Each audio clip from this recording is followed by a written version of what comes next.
Bom dia, moçada, tudo bem com vocês?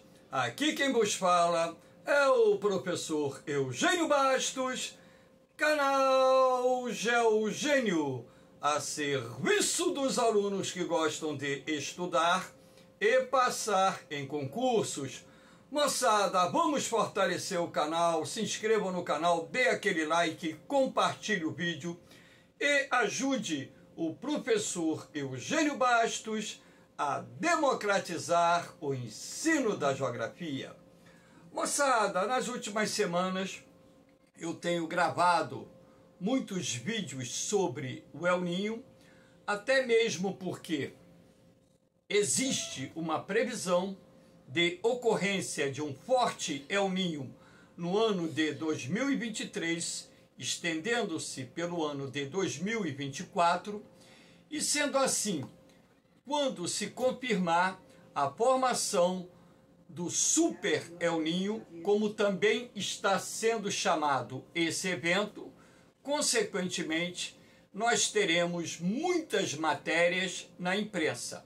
Então, o que eu estou fazendo é antecipar as informações sobre o processo de formação do El Niño, as suas consequências, não só para o território brasileiro, assim como para outras partes do mundo, e também mostrar a vocês tópicos vinculados ao fenômeno, para que você que está assistindo esse vídeo possa ter um melhor entendimento sobre esse fenômeno climático que causa perturbações, anomalias climáticas em várias regiões do mundo, sendo que em algumas áreas causa inundações, em outras áreas vai causar seca, vai causar também elevação da temperatura, enfim.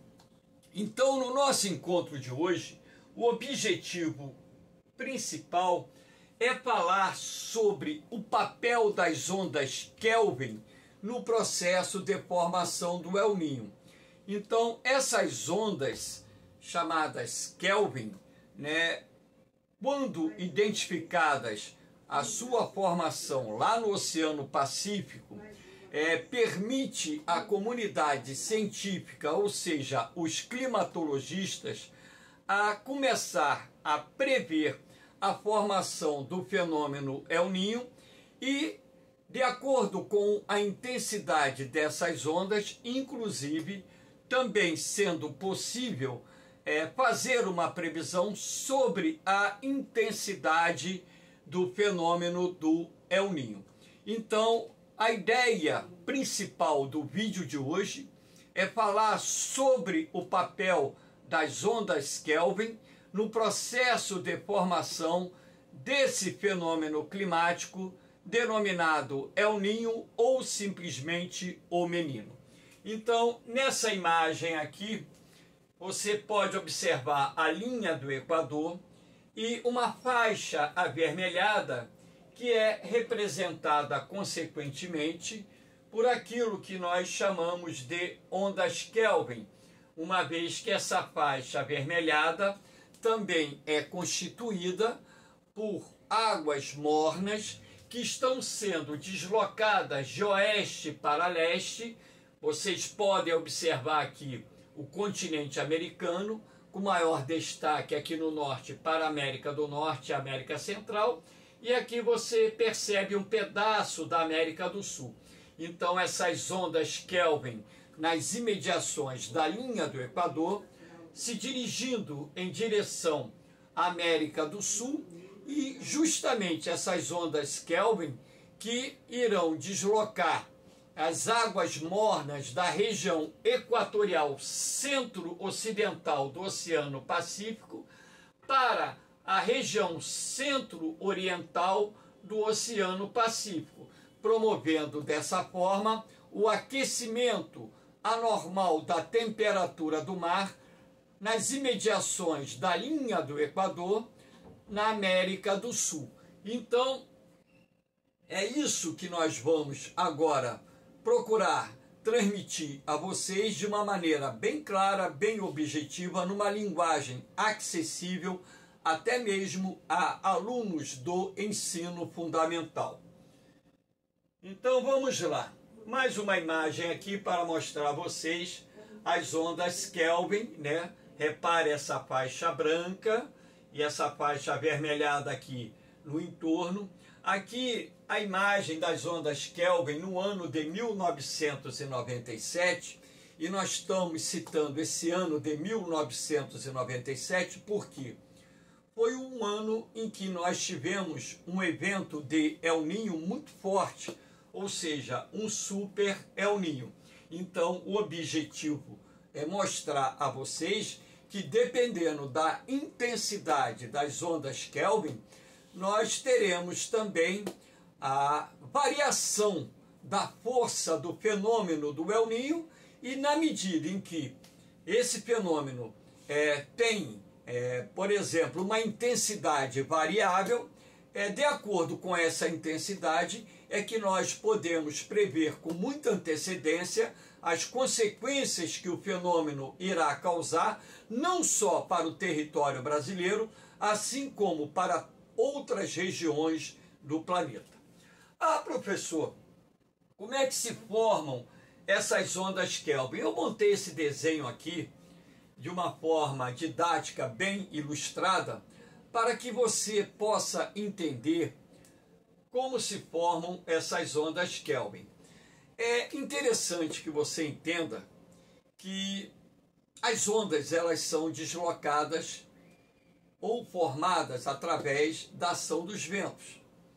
Então, os ventos desempenham um papel muito importante na formação das ondas. Na verdade, as ondas Kelvin são ondulações do mar que podem ser consideradas pouco representativas a nível de altura, variando em média de 5 a 10 centímetros. Então eu coloquei essas ondulações aqui apenas para representar as ondas Kelvin que estão se deslocando do Pacífico Centro-Ocidental para o Pacífico Centro-Oriental, indo de encontro à América do Sul.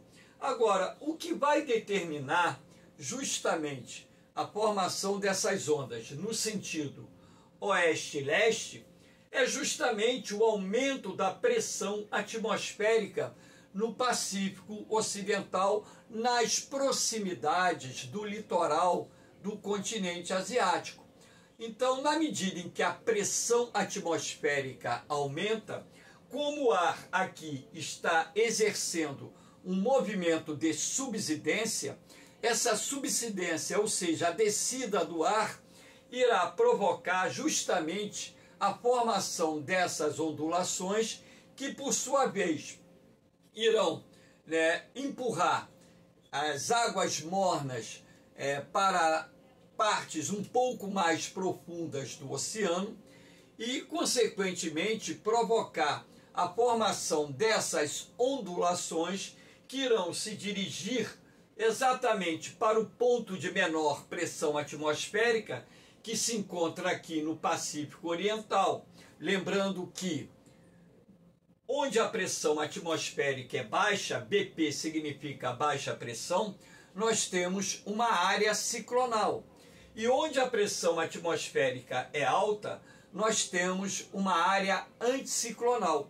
E os ventos irão se deslocar sempre do centro de maior pressão atmosférica para um centro de menor pressão atmosférica, ou seja, o vento sempre sopra de um anticiclone para um ciclone, ou seja, de uma alta pressão para uma baixa pressão. E o que vai determinar a velocidade do vento é justamente a diferença da pressão atmosférica existente entre o anticiclone e o ciclone. Então, na medida em que esses ventos eles passam a soprar de oeste para leste, vou lembrar a vocês que em condições normais nós temos o fluxo de ar, ou seja, os ventos soprando de leste para oeste. uma vez que normalmente a pressão atmosférica sobre o Oceano Atlântico, nas imediações da linha do Equador, está maior do que a pressão atmosférica na porção centro-ocidental do Oceano Pacífico. Então, nós temos esse fluxo de ar de oeste para leste em situação normal.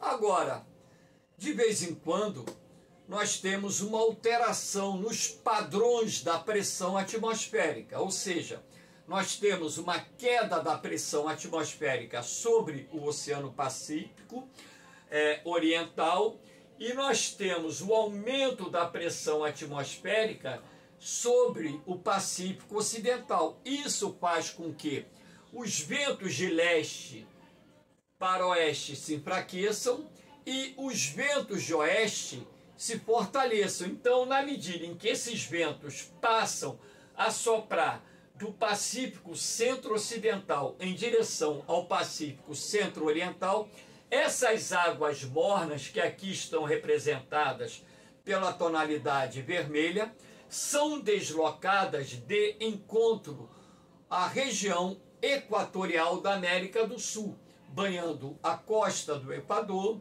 a costa do Peru, chegando a banhar a costa da Colômbia e até mesmo uma parte do litoral centro-norte do Chile. Então, essas ondas Kelvin vão ser responsáveis também pelo deslocamento dessas águas mornas que irão promover o aquecimento anormal das águas do Oceano Pacífico na sua porção centro-oriental.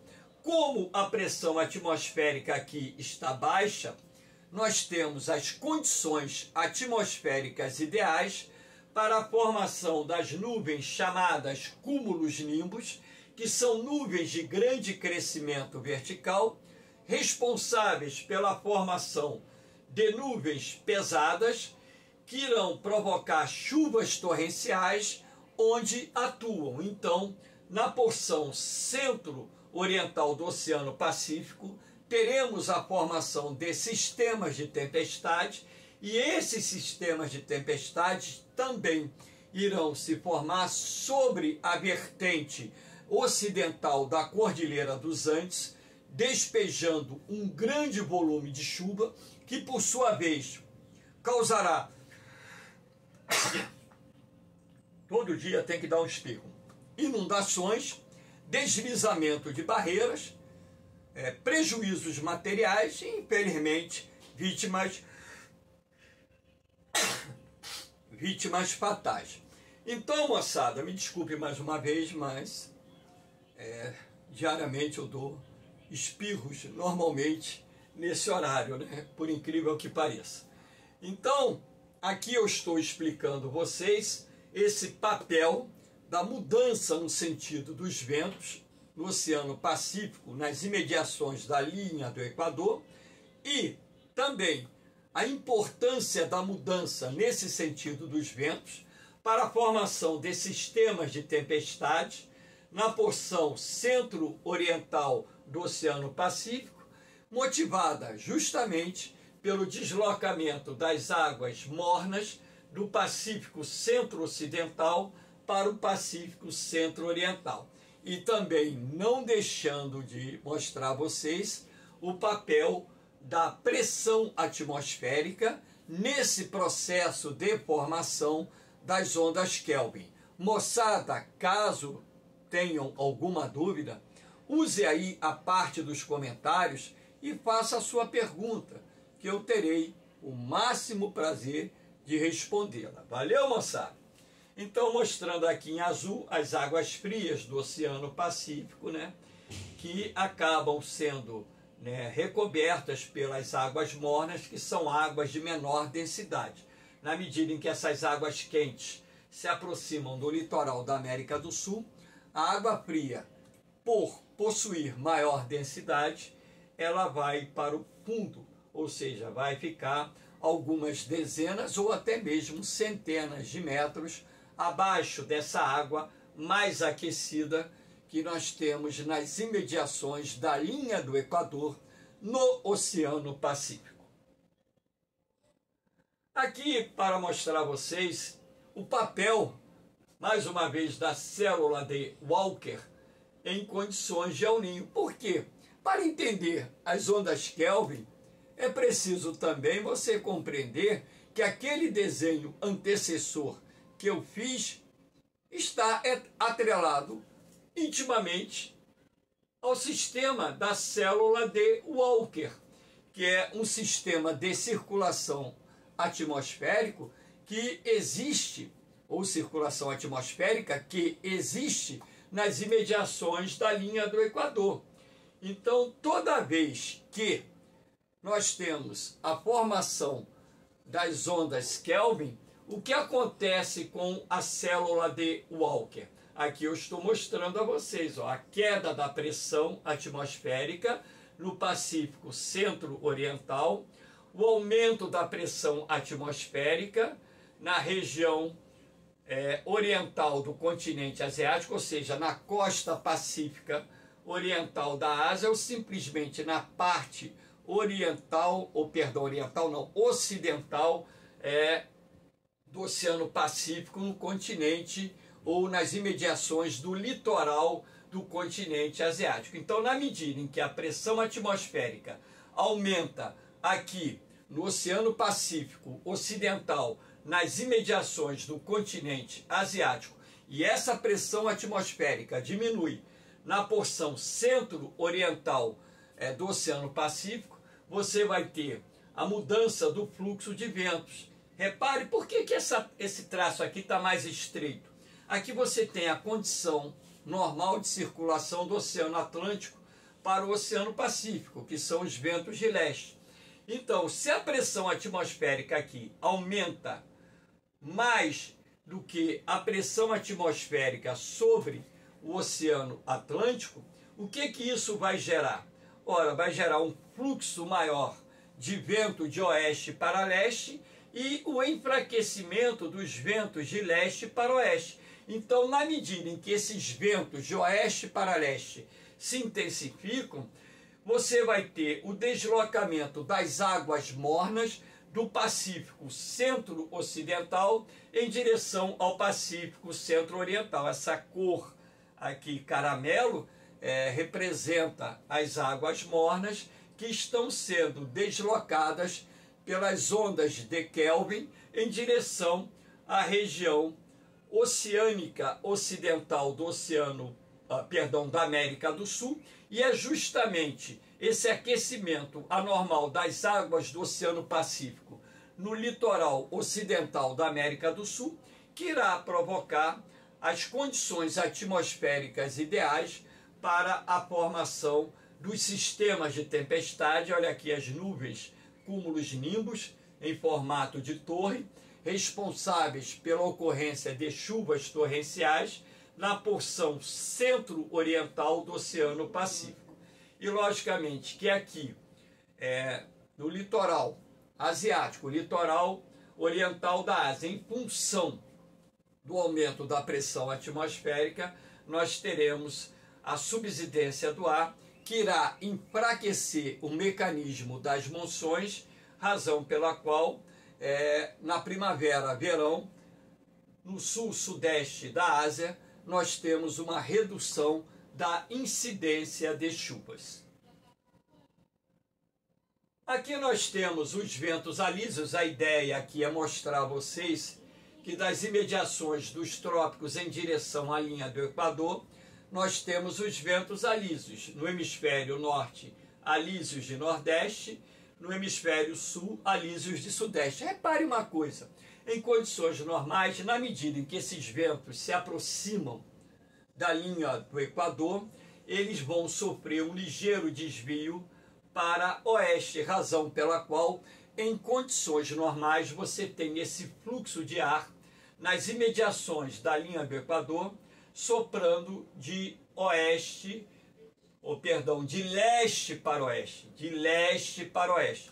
Então, quando o El Niño se forma, nós temos uma alteração nesses padrões de circulação do ar. Os ventos de leste se enfraquecem porque a pressão atmosférica sobre o Oceano Atlântico vai diminuindo.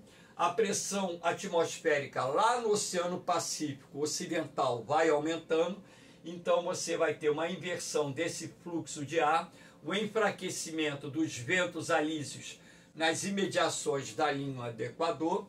Esses ventos alísios perdem força, razão pela qual nós temos a formação do fenômeno do El Niño, que está também não só atrelado à dinâmica de circulação da célula de Walker, assim como também a formação das ondas Kelvin, que desempenham um papel importantíssimo no surgimento desse fenômeno climático. Aqui, para que vocês tenham ideia, nós temos a previsão de temperatura, né? Houve um erro aqui de digitação, é temperatura, né? Do Oceano Pacífico em maio, junho e julho de 2023, previsão de temperatura do oceano, aqui está certo, Pacífico em junho, julho e agosto de 2023. A ideia aqui é mostrar a vocês a intensidade das ondas Kelvin, né, que vão começar a promover um maior aquecimento do Oceano Pacífico Oriental a partir, sobretudo, do segundo semestre de 2023. E na medida em que esse aquecimento vai ganhando força, nós temos a configuração do fenômeno do El Niño, que está sendo previsto para ter início no segundo semestre desse ano. E de acordo com vários especialistas em clima, esse fenômeno vai ser um fenômeno forte, podendo ser muito forte e, no caso desse fenômeno, atingir uma magnitude similar à magnitude do El Niño de 1997 e também o El Niño de 2016-2017, o que teremos pela frente é a formação de um super El Niño. Aqui nós temos, né, a previsão da NOAA, que é a Administração Oceânica e Atmosférica Nacional dos Estados Unidos. A barra vermelha significa a probabilidade de formação do El Niño no ano de 2023. Então, repare que essas barras representam o acumulado de 3 meses, né? Então, aqui nós temos, por exemplo, vamos botar aqui setembro, outubro, novembro, já na primavera. Repare que a NOAA dá uma previsão de aproximadamente 85% de probabilidade de formação do El Niño. Outubro, novembro e dezembro, essa probabilidade já chega acima de 85%, estando aqui aproximadamente 87%. Repare que novembro, dezembro e janeiro, essa probabilidade que está sendo, nesse momento, feita pelo NOAA, chega a quase 90%. Então, de acordo com os dados do NOAA e de outros renomados centros de previsão de tempo, também dados publicados por renomados climatologistas, cientistas especialistas em clima, é que nós teremos um El Niño em formação no ano de 2023 e, de acordo com aquilo que está sendo previsto, teremos um El Niño forte, podendo ser muito forte, razão pela qual eu estou gravando várias aulas com antecedência falando sobre o Super El Niño. Se de fato esse Super El Niño acontecer, eu estarei dando uma grande colaboração no entendimento do fenômeno, com muita antecedência, acompanhando essa tendência e esses estudos que estão sendo publicados por cientistas. E sendo assim, espero que vocês tenham gostado, entendido o tema, e havendo qualquer dúvida, mais uma vez eu peço a gentileza de fazer a pergunta. Deixe aí o seu comentário, o que achou da aula, deixe sugestões para novos encontros, novas aulas, enfim. O canal GeoGênio, ele foi criado com a finalidade de democratizar o ensino da geografia. Esse canal não foi criado com objetivo financeiro. Eu não quero ganhar dinheiro gravando aulas no YouTube. Meu canal ainda não é monetizado, será. eu não tenho como evitar, está muito próximo de ser monetizado, está bem pertinho.